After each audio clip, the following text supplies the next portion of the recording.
নমস্কাৰ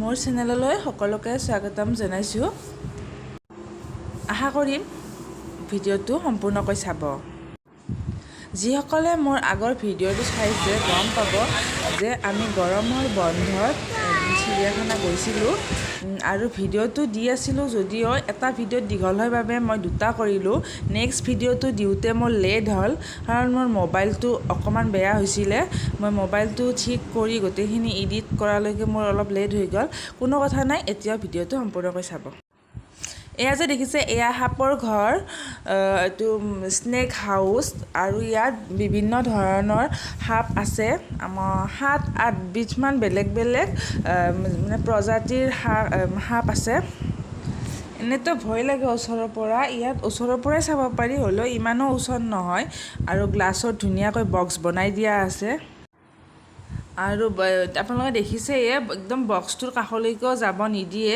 অলপ দূৰৰ পৰা ৰেলিং দিয়াৰ দৰে এনেকৈ বেৰা দিয়া আছে গুণাৰে হয় বেৰাখন এনেকৈ ধুনীয়া দিছে যাতে ওচৰত নাযায় আৰু একো যাতে বিপদ নহয়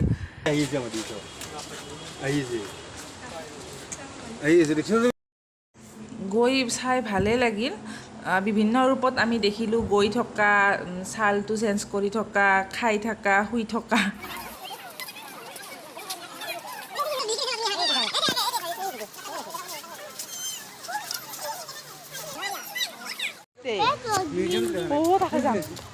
তুমি কি দেখা পালা এতিয়া কি আছে ঘৰটোত স্নেক আছে না স্নেক কিমান স্নেক আছে এটাই দি নহয় স্নেক হাউচৰ পৰা আমি আহি এতিয়া আমি দেখা পাম এয়া কাছ ঘৰিয়াল আৰু মাছো আছে বেলেগ বেলেগ ধৰণৰ মাছ এইটো ঘৰিয়াল এইটো কাছ এইটো গৈ আছে এইটো ততৰাইজ ক'ত কাছটোৰ অপজিট চাইডে ঘৰিয়াল এটা আছিলে তাৰ পৰা আহি আমি এখন চিলড্ৰেন পাৰ্ক পালোঁ বহুত ধুনীয়া চিলড্ৰেন পাৰ্ক হয় আৰু ল'ৰা ছোৱালীবিলাকৰ বাবে এটা মানে এণ্টাৰটেইনমেণ্ট পাই যায় ইমানখিনি খোজকাঢ়ি আহে যিহেতু গোটেই জীৱ জন্তু চৰাইবিলাক ঘূৰি চাই আহি অলপ সিহঁতে খেলিব পালেও ভাল পায় গতিকে এই চিলড্ৰেন পাৰ্কখন পাই বহুতে ভাল লাগিল আৰু হিয়াও বহুত হেপ্পী হ'ল তাতেও 6-7 বিধমান খেল আছিল বেলেগ বেলেগ আৰু এটা কথা কি তাতে একোখনকৈ বেনাৰ আঁৰি দিয়া আছে মানে বয়সটো ধৰি দিয়া আছে কিমান বয়সৰ ল'ৰা ছোৱালী সেই খেলটো খেলিব পাৰে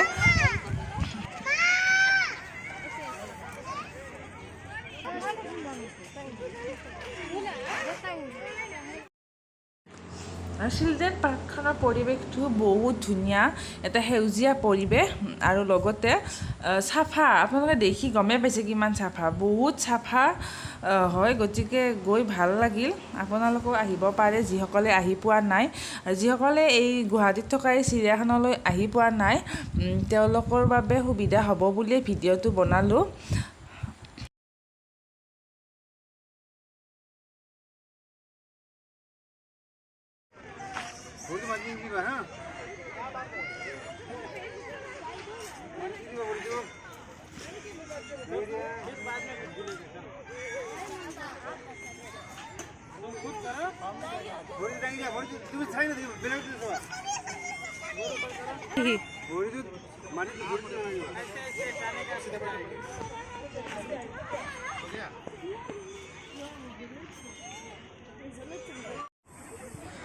চিলড্ৰেন পাৰ্কখনৰ কাষতে ধুনীয়া জিৰণি চৰা আছে এই যে দেখিছে এই যে চালি ঘৰৰ নিচিনা সেইটো জিৰণি চৰা হয় দুটা আছে ধুনীয়াকৈ ৰেষ্ট ল'ব পাৰি বহিব পৰা সুবিধা আছে এই খেলাও আছে বহুত বিভিন্ন ধৰণৰ চব খেলা সকলোৰে কাৰণে নহয় সৰু ল'ৰা বেছি কম বয়সৰ বাবে বেলেগ অলপ ডাঙৰৰ বাবে বেলেগ এনেকৈ মানে বেলেগ বেলেগকৈ কি এইটো হা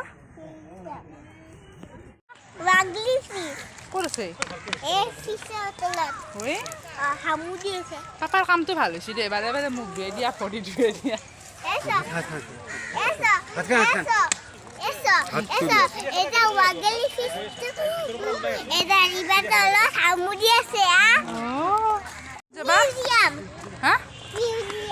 এতিয়া মিউজিয়ামত যাম। হিয়াই কৈ আছে মিউজিয়াম চাব যাব। এইয়া পাৰ্কৰ পৰা ওলাই আহি দেখিছেনে ইমান সেউজীয়া পৰিৱেশ, ভাল দেখি ভাল লাগে। এটা মিউজিয়াম আছে, ইয়াতো বয়সৰ সীমাটো ধুনীয়াকৈ ধৰি দিয়া আছে। 6 বছৰৰ পৰা 12 বছৰলৈকে যাব পাৰে।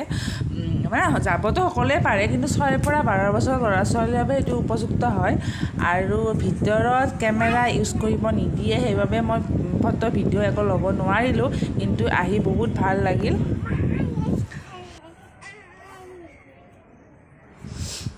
এইখিনিতে এটা কথা কয়, আগৰ ভিডিঅ'ত দেখাইছিলোঁ আমি যে চিৰিয়াখানাত গৈ থাকোঁতে মাজতে খোৱা পানী কিনিছিলোঁ, খোৱা পানীৰ বটল কিনিছিলোঁ। এই বটলটো 20 টকা লৈছিলে, আৰু অহাৰ টাইমত বটলটো আমি ৰিটাৰ্ণ দিব লাগে। এইটো হোৱাইট ব্লু সপা থকা বটলটো, যিটো পেলাই দিয়া নাই, ইচুলে থৈ দিলে, সেইটো মানে জমা দিব লাগে। জমা দিলে 10 টকা ৰিটাৰ্ণ দিয়ে। আৰু এটা বহুত ভাল পদক্ষেপ, কাৰণ বটলটো যিহেতু প্লাষ্টিকৰ আছিল, প্লাষ্টিক য'তে ত'তে পেলোৱাটো উচিত নহয়। কৰ্তৃপক্ষই এটা ভাল পদক্ষেপ লৈছে বুলিয়ে ভাবিছোঁ, বহুত ভাল লাগিল। এইটো তই ৰিয়েল নহয়, এই চব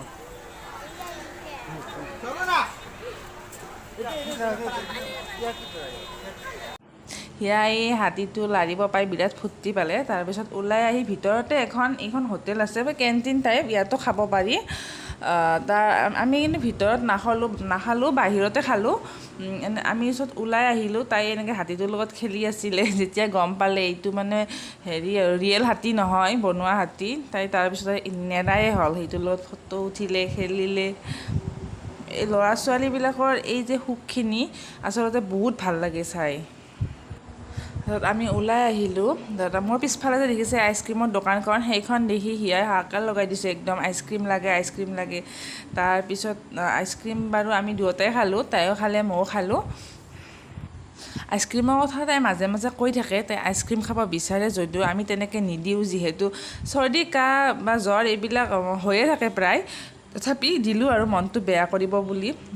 ফুৰিব আহিছে, ইমানখিনি মানে এণ্টাৰটেইনমেণ্ট পাইছে, ইমানখিনি হাঁহি ফূৰ্তি কৰা অৱশেষত যদি কান্দিব লগা হয়, চ' আমি দিয়া সুখখিনিৰ একো ভেলুৱে নাথাকিব, এনেকৈ ভাবিলোঁ। এদিন খালেনো কি হ'ব, চ' আমি ঠাণ্ডা হ'লেও দিলোঁ। আইচক্ৰীম খোৱাৰ পিছত আমি চিৰিয়াখানাখনৰ ওচৰতে থকা হোটেল এখনত দুপৰীয়াৰ আহাৰ তিনিও গ্ৰহণ কৰি আমি ঘৰলৈ উভতি আহিলোঁ। ভিডিঅ'টো চোৱাৰ বাবে বহুত বহুত ধন্যবাদ। আৰু যদি ভাল পালে লাইক কৰিব, আৰু মোৰ চেনেলটো প্লিজ ছাবস্ক্ৰাইব কৰি দিব।